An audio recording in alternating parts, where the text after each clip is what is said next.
Today I'd like to share with you a simple and aggressive opening setup that I've used for years, and you can often defeat your opponents within the first 10 moves, and I'm talking about the move bishop b5, known as the Ruy Lopez opening. And on amateur level, it has somewhat bad reputation for being too theoretical, too complex, and a bit too boring and positional. But that's not what I'm talking about.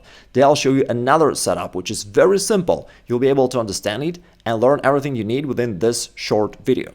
Alright, let's dive in. So here black usually goes a6, but again it's a setup. Your moves will be the same no matter what. Here black usually tries to get rid of this annoying bishop. You just slide it back, well, keep putting pressure on your opponent.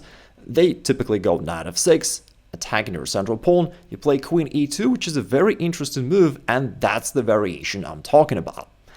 Now, this move is very tricky. Of course, there is a straightforward purpose, which is guard the central pawn so that your opponent can no longer capture it.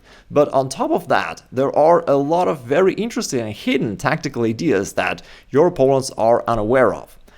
Now, here, there's also a little bit of a direct threat. Since you've defended your pawn on e4, your opponent may start worrying about his central pawn, this one on e5.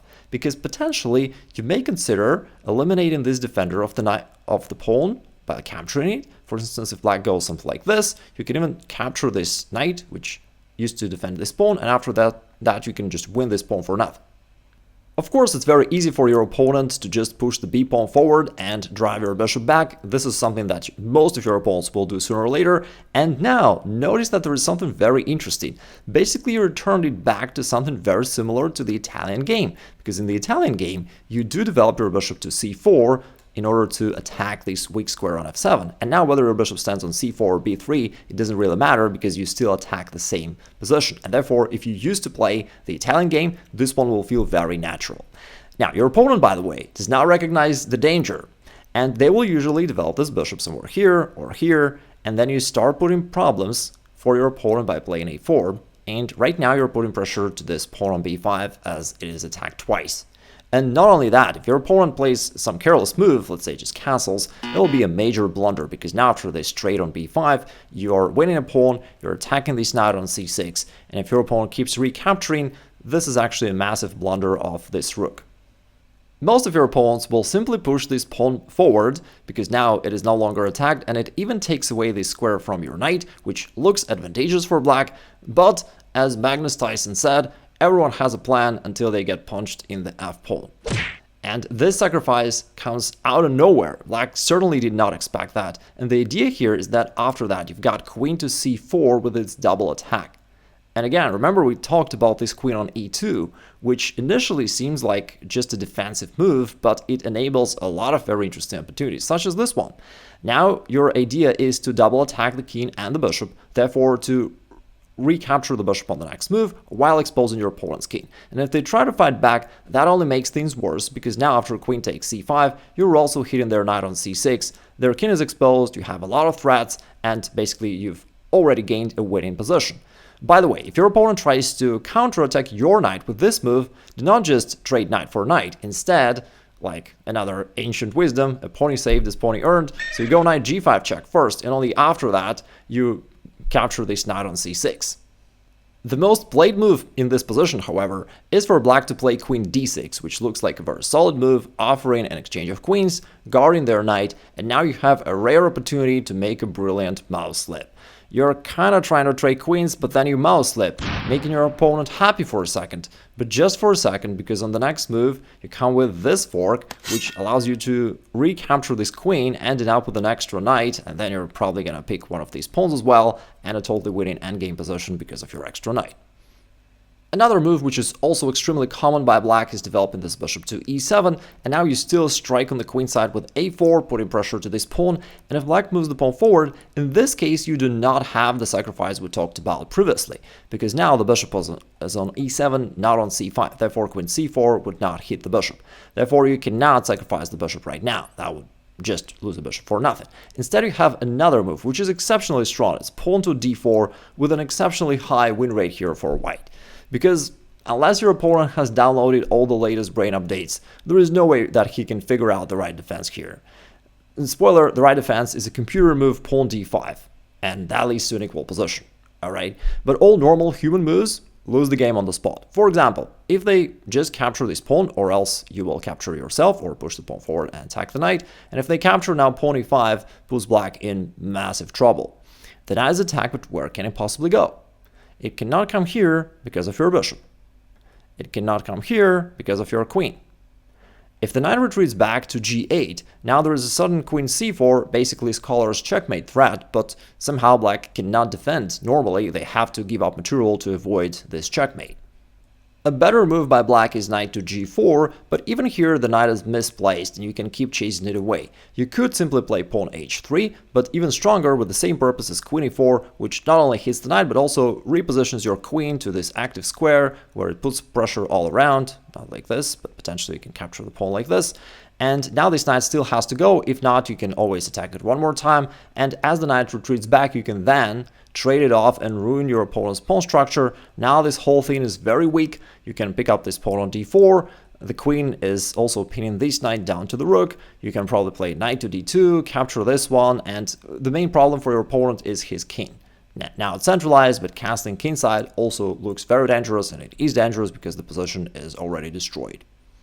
The most played move by black here in this position is defending their central pawn this way, which is a major mistake, but even Magnus Carlsen was once Magnus Blunderson. Here, queen c4 is a beautiful double attack that wins the game for you. And now if your opponent tries to defend his king, and let's say the castle, that simply drops this knight. You can just capture it and also attack his rook. This is bad for black. Alternatively, if black tries to defend this knight or trade it off, then their king is now getting completely compromised, has to move forward, and now after an exchange of knights, you continue chasing the king, bishop e6 check, pushing the king all the way forward, and now on top of this issue, super exposed king, bishop d5 also wins the rook.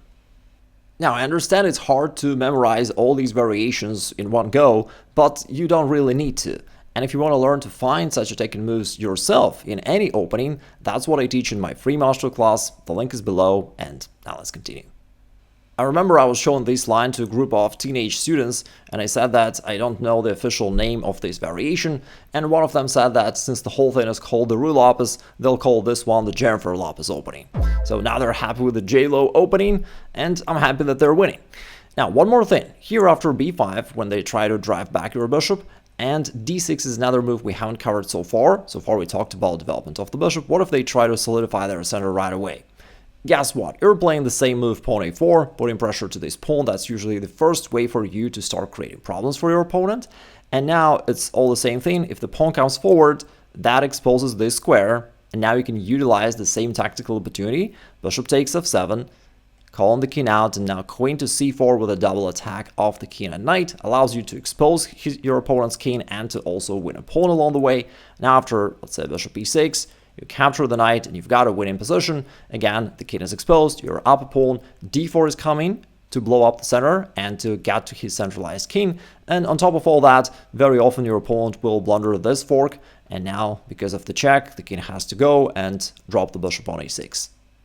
At this point, you may be thinking, Igor, it's all good, but there is always a bigger stockfish. And you're right. Computer recommends for black to play b5 first, then bishop c5, but after you attack this pawn on b5, instead of moving the pawn forward, it's better for black to play rook to b8, while guarding the pawn and keeping the control of this square c4 to avoid all those tactical tricks that you have here. Nevertheless, after this, you can trade on b5, and if you look at this position, it's quite similar to usual Italian game positions, just with the exception that you have this open file for a rook, which is, of course, nice for you. This pawn on b5 is still a little bit hanging, even though, of course, black has guarded it. And now I recommend knight c3, adding one more attacker to the same pawn. And after black goes b4, your knight can land on this great central square on d5, which is kind of annoying for black. For example, black cannot easily trade it off because that would be really bad. You would recapture, attack his knight. Once the knight goes, that will drop this pawn on e5 one way or the other, and that's just bad for black. Let's take it back. Of course, objectively speaking, the position is approximately equal, but I find it still a little bit easier to play it with white, because again, you've got this open file for your rook, you've got this active knight on d5, and black still needs to be very careful. For example, in this game, black player rated 2300, played h6, I guess to prevent bishop g5 in the future, but that already was a losing blunder because of queen c4. Now white managed to use the same pattern, attacking the bishop, but also setting up this battery. And once black defended the bishop, white played knight to b4. A really shocking sacrifice because this square was controlled by black so many times, and yet white just sacrifices the knight there, and it's hard for black to not take it because otherwise knight takes c6 will come. Well, grab the knight and double attack the queen and rook, right? But if black captures this knight, then queen takes f7 is super duper advanced, but basically still scholar's checkmate pattern. If you want to learn how to find strong attacking ideas in your own games, head on to this free masterclass up there. And if you want to know how I went from 1600 to 2216 in just 1 year, I recommend that you watch this video next.